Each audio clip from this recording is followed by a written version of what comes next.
এখন আমাদের ঘরে ঘরে কুলাঙ্গার সন্তান ভরে গেছে।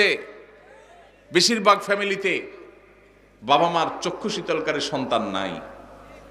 আজকে একটা বিশ্ববিদ্যালয়ের সাবেক ভিসি তিনি আজকে বলছিলেন যে আমার বাবা আমাদেরকে ছোটবেলায় যখন খেলতে বের হতাম, স্কুল কলেজে পড়ার সময় বলতেন মাগরিবের আগে আগে বাসায় আসবা, এবং আমরাও সেটা আমল করতাম। এসে মাগরিবের নামাজ পড়তাম, পড়ে পড়ালেখা করতে বসতাম। আমার ছেলেকে আমি একই কথা বলছি, আমার মনে আছে আমার বাবা কি বলেছেন আর আমি কি রিঅ্যাক্ট করেছি আমি জানি।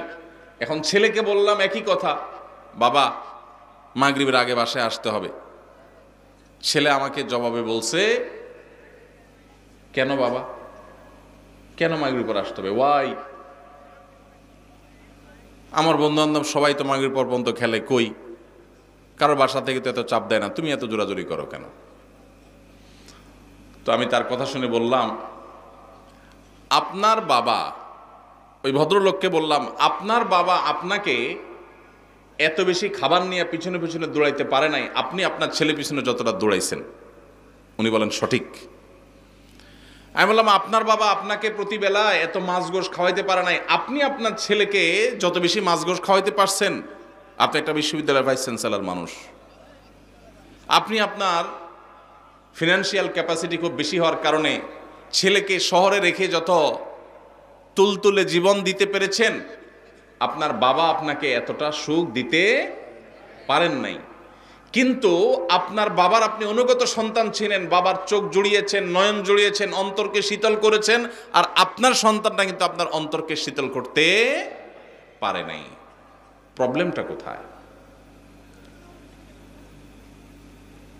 আমরা যারা আমাদের বয়সী যারা আছেন এখানে, বা আরো যারা সিনিয়র মুরব্বীরা আছেন এখানে 45-50 বা আরো উপরে, আমাদের অনেকের বাবা মা 3 বেলা ভালো করে খাবার দেওয়া আমাদেরকে তাদের জন্য কষ্টকর ছিল।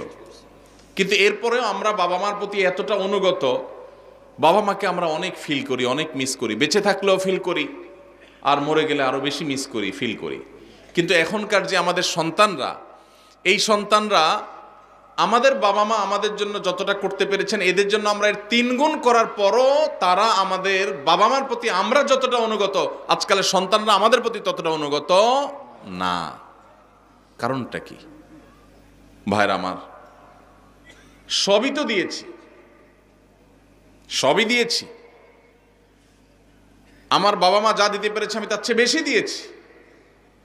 তাহলে কৃতজ্ঞতা আদায় করতে গিয়েও তো অন্তত আমি আমার বাবার মধ্যে যতটা অনুগত, সন্তান আরো বেশি অনুগত হওয়ার কথা ছিল, কিন্তু হচ্ছে না। এর কারণ কি?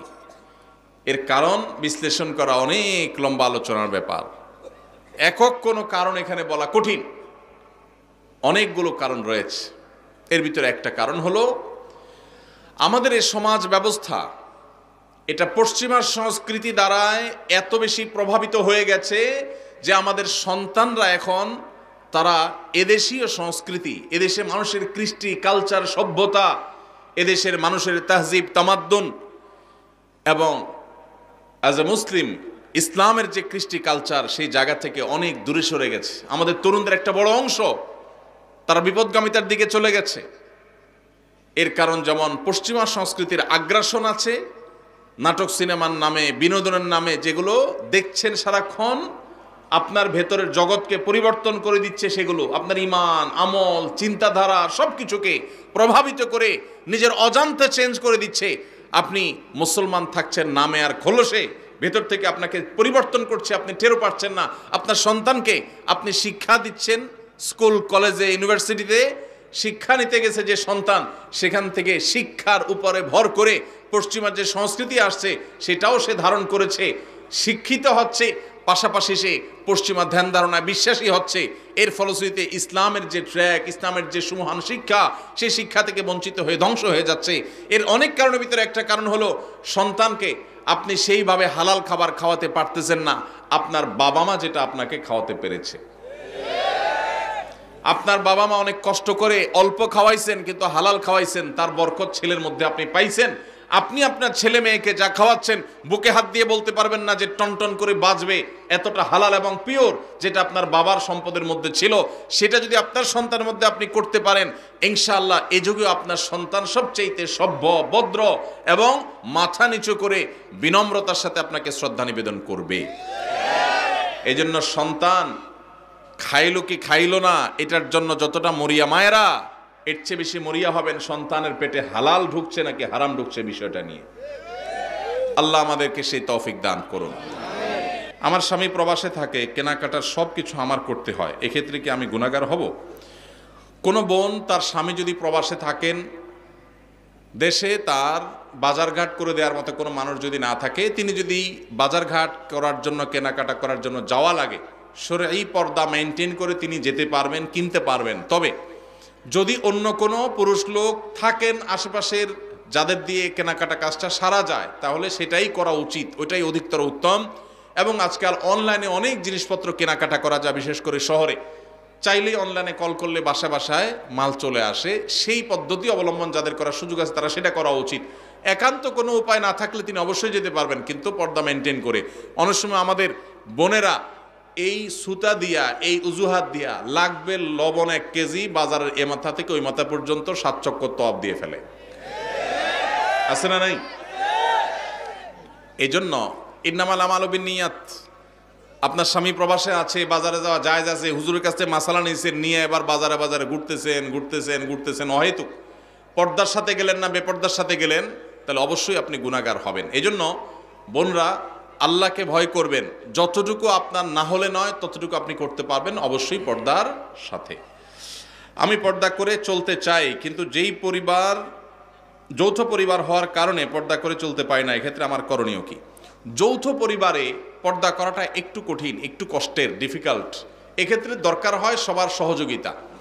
আমরা ছোটবেলায় আমরা দেখেছি যৌথ পরিবারে থেকেও মানুষ পর্দা করার চেষ্টা করত। একই বাড়িতে কয়েকজন মানুষ বসবাস করত, কয়েক ভাই আসতেন, সবার স্ত্রী বাসায় আছেন, একই ঘরে এক একটা কক্ষে এক একজন থাকেন। তো বাহির থেকে আসলে অনেক সময় গলা পরিষ্কার করে ঢুকতো, গলা পরিষ্কার করে প্রবেশ করত, যাতে করে মেয়েরা তারা নিরাপদে সাইড হয়ে যায়, পর্দার খেলাপ না হয়। এখন হায়া লজ্জা এমন উঠছে, হনহনায় ঢুকে যায়, ন্যূনতম পর্দার বিধানটা জানেই না। এটা মুসলমানদের জন্য লজ্জা। যৌথ ফ্যামিলিতে থেকে পর্দা করা সম্ভব যদি সবার সহযোগিতা থাকে। ঠিক আছে, পুরুষরা যখন আসবে মহিলারা সাইড হয়ে যাবে, পুরুষরা যখন বের হবে মহিলারা তখন সাইড দিবেন, মহিলারা যখন থাকবেন পুরুষরা ঢোকার আগে তাদের পারমিশন নেবেন, প্রাইভেসি মেনটেন করবেন। দেখুন, ইসলামের পর্দার বিধানটা হলো মানুষের প্রাইভেসি রক্ষা করার জন্য। মানুষের প্রাইভেসি মেনটেন করা, রক্ষা করা, এটা ইসলামের অনেক বড় একটা সৌন্দর্য, যে ইসলাম মানুষের প্রাইভেসি রক্ষা করেছে। একজন নারী, আপনি তার সৌন্দর্য তার অনুমতি ছাড়া বা তার সৌন্দর্য আল্লাহর অনুমতি ছাড়া আপনি দেখে অবলোকন করবেন, আপনার জন্য হারাম করা হয়েছে, তার প্রাইভেসি আপনি নষ্ট করছেন। আবার একইভাবে আপনি তাকে নিয়ে মনোজগতে যে বাজে জল্পনা কল্পনার মধ্যে হারিয়ে যাওয়ার আশঙ্কা আপনার মধ্যে আছে এই পর্দাহীনতার কারণে, এই কারণে আল্লাহ তাআলা আমাদের জন্য এটা নিষেধ করেছেন। এই জন্য যৌথ ফ্যামিলিতে থেকে পর্দা করা যায় যদি সবার সহায়তা থাকে। যদি না থাকে তাহলে আলাদা থাকবেন, ছোট্ট কুলঘর নিয়ে ফ্যামিলির সাথে পড়া করে তাদেরকে বুঝায়া যে পর্দার জন্য আপনি আলাদা হচ্ছেন। অনেক সময় দেখা যায় অনেক মহিলা আছে আলাদা হওয়ার জন্য একটা সুতা খোঁজে, সুতা, এই সুতা খুঁজে এক একটা মাসালা বাইর করে হুদাই, কোনো কারণ ছাড়াই। তো এটা করা যাবে না। আর যদি সত্যিই পর্দার অসুবিধা হয় তাহলে স্বামীর কর্তব্য স্ত্রীর জন্য অবশ্যই পর্দার ব্যবস্থা করা, প্রয়োজনে সেটা বাছা আলাদা করে হলেও। মহিলাদের পর্দা করার ক্ষেত্রে মুখ ঢাকা কতটুকু জরুরি? বিশুদ্ধ মত অনুযায়ী, নিরাপদ মত অনুযায়ী মুখমণ্ডলও পর্দার অন্তর্ভুক্ত ঢাকবেন, মুখমণ্ডল প্রদর্শন করবেন না, প্রয়োজনে মাথা কাপড় টেনে দিবেন। আল্লাহ বলেছেন ইউদনিনা আলাইহিন্না মিন জালাবিবিহিন্না, মাথার উপর যে কাপড় থাকে মেয়েদের পর্দার জন্য এটাকে জিলবাব বলা হয়। আল্লাহ বলেছেন এই জালাবিব তোমরা, তারা মেয়েরা টেনে দিবে। এই যে টেনে দিতে বলছেন এটা কেন? এটাই তো মুখাবয়বকে ঢাকার জন্য। আম্মা জানা আয়েশা রাদিয়াল্লাহু তাআলা বলেছেন হজের সময় আমি যখন নবীজি সাল্লাল্লাহু আলাইহি ওয়াসাল্লামের সাথে হজ করেছি, সেই বছর আমি এহরামরত অবস্থায় মেয়েদের জন্য মুখ উন্মুক্ত রাখতাম। যখনই কোনো পুরুষ চোখের এরিয়াতে চলে আসতো তখন আমি কাপড় টেনে দিতাম। এখান থেকে বোঝা যায় তারাও মেয়েদের চেহারার পর্দা করতেন। এটাই হলো অধিকতর বিশুদ্ধ এবং অধিকতর আপনার নিরাপদ মত। এজন্য বোনরা পর্দা যখন করবেন মুখমণ্ডলও ঢাকার চেষ্টা করবেন, সেটা হবে এ ক্লাসের পর্দা। যারা সেটা করতে পারছেন না, অন্তত শুরুটা করেছেন, অবশ্যই তাদেরকে আমরা অ্যাপ্রিসিয়েট করব।